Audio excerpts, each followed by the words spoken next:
Hello மக்களே, welcome to SP cinephile YouTube channel. நீங்கள் பார்க்க போகிறது இன்னைக்கு சூப்பர் ஸ்டார் ரஜினி நடித்த வெளியான கூலி படத்தோட ரிவ்யூ தான் பார்க்க போறீங்க. இந்த படத்தில் நாகார்ஜுனா, சௌபின், ஆமீர் கான், உபேந்திரா, சத்யராஜ், ஸ்ருதிஹாசன் இப்படின்னு ஒரு பெரிய பட்டாளமே நடிச்சிருக்காங்க. இந்த படத்தை டைரக்ட் பண்ணவர் லோகேஷ் கனகராஜ், இந்த படத்துக்கு மியூசிக் போட்டவர் அனிருத். இப்போ இந்த படத்தோட ரிவ்யூக்கு போகிறதுக்கு முன்னாடி என்னோட சேனல் இப்போ தான் ஃபர்ஸ்ட் டைம் பார்க்கணும், சப்ஸ்கிரைப் பண்ணி சப்போர்ட் பண்ணுங்க. வாங்க இப்போ மூவிக்குள்ள போகலாம். படத்தோட கதையை பொறுத்த வரைக்கும் ரஜினி ஒரு மேன்ஷன்ல வந்து தங்கியிருக்காரு. அந்த மேன்ஷன்ல ரொம்ப ஸ்ட்ரிக்டாகவும் ஒழுக்கமாகவும் வச்சுட்டு இருக்காரு. அந்த டைம்ல அவருக்கு ஒரு ஃபோன் வருது, அவரோட உயிர் நண்பர் வந்து இறந்துட்டாரு அப்படின்னு சொல்லி. அது பாக்குறதுக்காக அவர் வைசாக் போறாரு. இங்க அவர் ஃப்ரெண்டா இறந்து கிடக்கிறவர் தான் சத்யராஜ், அவரோட பொண்ணு தான் ஸ்ருதிஹாசன். இதுக்கு பேரலா அதே வைசாக்ல வந்து நாகார்ஜுனா ஒரு கிங் பின் அப்படின்னு ஒரு லாஜிஸ்டிக்ஸ் கம்பெனில நிறைய வாட்சிகள்லாம் வந்து கடத்துற ஒரு கும்பலா இருக்காரு. அவருக்கு ரைட் ஹேண்டா இருக்கிறவர் தான் சௌபின். இப்போ இந்த சத்யராஜ் இறந்ததுக்கும் அந்த கும்பலுக்கும் ஏதாவது ஒரு கனெக்ஷன் இருக்குதா, இல்ல சத்யராஜை யாரு கொலை பண்ணாங்க அப்படிங்கறத கண்டுபிடிக்கிறதுக்காக ரஜினி இறங்குறாரு. அது கண்டுபிடிக்கிற போற இடத்துல அவருக்கும் ஸ்ருதிஹாசனோட 2 தங்கச்சிகளுக்கும்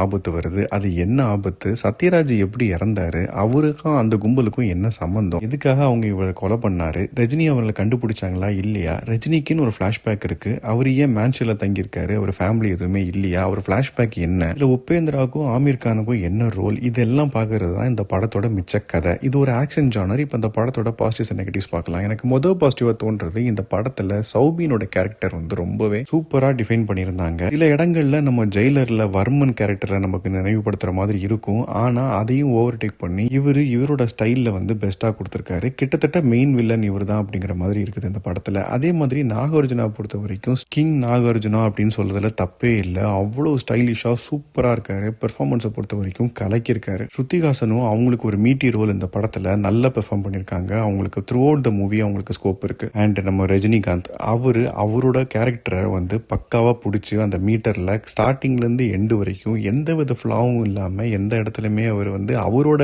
ஆக்டிங்ல குறையே சொல்ல முடியாத அளவுக்கு சூப்பரா பண்ணியிருக்காரு. நிறைய மாஸ் சீன்ஸ் வந்து இந்த படத்துல இருக்குது. அதுல சிலது வந்து நல்லாவே கிளிக் ஆயிருக்குது. இந்த படத்தோட மெயின் பாசிட்டிவே வந்து இந்த படத்தோட ஃபர்ஸ்ட் ஆஃப் தான். இந்த ஃபர்ஸ்ட் ஆஃப் வந்து உங்களுக்கு அந்த பிளாட்டை வந்து ப்ராப்பரா செட் பண்ணுது. அண்ட் நிறைய ஒரு மிஸ்ட்ரியான ஒரு எலமெண்ட்டை வந்து ஓபன் பண்ணுது. அதுக்கான சொல்யூஷன் வந்து செகண்ட் ஹாஃப்ல வச்சிருப்பாங்க அப்படிங்கிற மாதிரி ஒரு கியூரியாசிட்டியை வந்து உண்டு பண்ணுது அந்த ஃபர்ஸ்ட் ஆஃப். சாங் வர பிளேஸ்மெண்டா இருக்கட்டும், ஆக்ஷன் சீக்வன்ஸுக்கான ஒரு பிளாட்டா இருக்கட்டும், சத்யராஜ் எப்படி இறந்தாருன்னு கண்டுபிடிக்கிற அந்த பார்ட்டில் நிறைய விஷயங்களை வந்து அன்ஃபோல்ட் பண்ணுவாங்க. ஸோ அந்த விஷயமா இருக்கட்டும், எல்லாமே வந்து ஓரளவுக்கு ஒரு ஃப்ளாலெஸ்ஸா ஃபர்ஸ்ட் ஆஃப் வந்து நல்லாவே போச்சுது. Special mention to cinematographer and fight choreographer and Anirudh. Of course வழக்கம் போல வந்து இவங்க 3 பேருமே அவங்களோட பார்ட்டை சூப்பரா பண்ணியிருக்காங்க. அனிருத்தோட 2 பார்ட்டுமே சார்ட் பஸ்டர் அண்ட் பிஜிஎமும் நல்லாவே இருந்தது. இந்த படத்துல முக்கியமா இன்னும் 2 கேரக்டர் அவங்களோட பெஸ்ட்டா கொடுத்திருக்காங்க. அதுல ஒன்னு சார்லி, இன்னொன்னு ஒரு ஏஜென்ட் டீனா கேரக்டர்ல வர மாதிரி ஒரு பொண்ணு வராங்க. அதே மாதிரி ஃபர்ஸ்ட் ஹாஃப்ல சில சர்ப்ரைஸ் எலிமெண்ட்டை வந்து பிரேக் பண்ணியிருக்காங்க. அதுவும் பார்க்கறதுக்கு சுவாரஸ்யமாகவே இருந்தது. இதெல்லாம் தான் இந்த படத்தோட பாசிட்டிவ்ஸ். இப்போ நெகட்டிவ் செட் பார்க்கலாம்னா எனக்கு முதல் நெகட்டிவாக தோன்றது, படத்தோட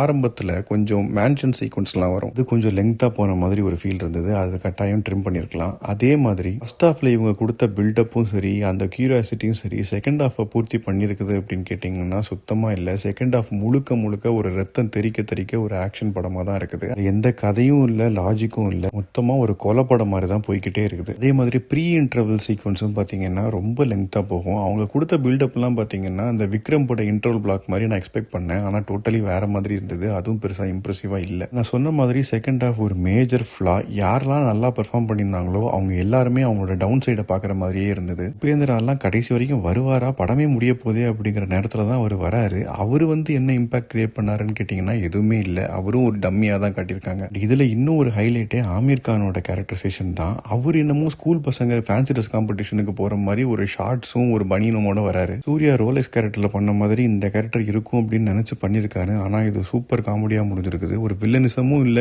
எதுவுமே இல்ல அவர் கேரக்டர்ல. சும்மா வந்து மாமா மச்சா மாதிரி பேசிட்டு படத்தை முடிச்சிடுறாங்க. அதே மாதிரி ஒரு சேஸ் சீக்வன்ஸ் இருக்கும். சௌபின் வந்து ஸ்ருதிஹாசனை துரத்திட்டு போற மாதிரி அந்த சேஸ் சீக்வன்ஸ் போகுது. மேன்ஷன்ல ஒரு ஃபைட்டும் பேரலா போகுது. ரஜினியும் யாருக்கு போன் பேசுறோம்னு தெரியாம போனே கட்டாயி போனே இல்லாம ட்ராக்ல விழுந்துருது. ஆனா ஒரு போன் எடுத்து பேசிக்கிட்டு இருக்காரு. அதை விட காமெடியா அந்த போன் கீழே விழுந்ததுக்கு அப்புறம் உபேந்திரா அந்த போனை திரும்ப எடுத்து கொடுத்து நீங்க பேசுங்க சார் அப்படின்றாங்க. அந்த சீனை பார்க்கும்போது நானும் ரவுடி தான் படத்துல ஆர்ஜே பாலாஜி ஆனந்தராஜ் கிட்ட கேட்பார்ல, நீ யார்கிட்ட தான் பேசுவ அப்படிங்கிற மாதிரி கேட்பாரு ஒரு வாக்கி டாக்கி வச்சு. அந்த மாதிரி தான் இருந்தது அந்த சீன் காமெடியா. இந்த மாதிரி நிறைய அன்வான்ட் சீன்ஸ் அண்ட் ரொம்ப சொதப்பி வச்சிருக்காங்க செகண்ட் ஹாஃப். மொத்தத்தில் இந்த படத்தை பத்தி சொல்லணும் அப்படின்னா லோகேஷ் கிட்ட இருந்து ஒரு பயங்கரமான எக்ஸ்பெக்டேஷன்ல வந்த படம் இது. ஆனா அவரோட பிலிமோகிராஃபிலேயே இந்த படம் தான் லாஸ்ட் ரேங்க்ல இருக்குது இப்போதைக்கு. என்னை பொறுத்த வரைக்கும் இது ரொம்பவே ஆவரேஜான மூவி தான். நீங்க கண்டிப்பா நிறைய பேர் டிக்கெட் போட்டிருப்பீங்க. நான் இன்னைக்கு யூகே பிரீமியர்ல 11:30 ஷோ, அதாவது நம்ம ஊர் டைம் காலையில 4 மணி ஷோக்கு பார்த்தேன். அதனால இது ஃபேக் ரிவ்யூ கிடையாது. நீங்க படம் பார்த்தீங்கன்னா நான் சொன்ன கதைக்கும் நீங்க பார்த்ததுக்கும் ஒத்து போகும். பார்த்துட்டு உங்க ஒப்பீனியன் என்ன அப்படிங்கறத கமெண்ட் செக்ஷன்ல சொல்லுங்க. அடுத்த ரிவ்யூல சந்திக்கிறேன். Bye, take care.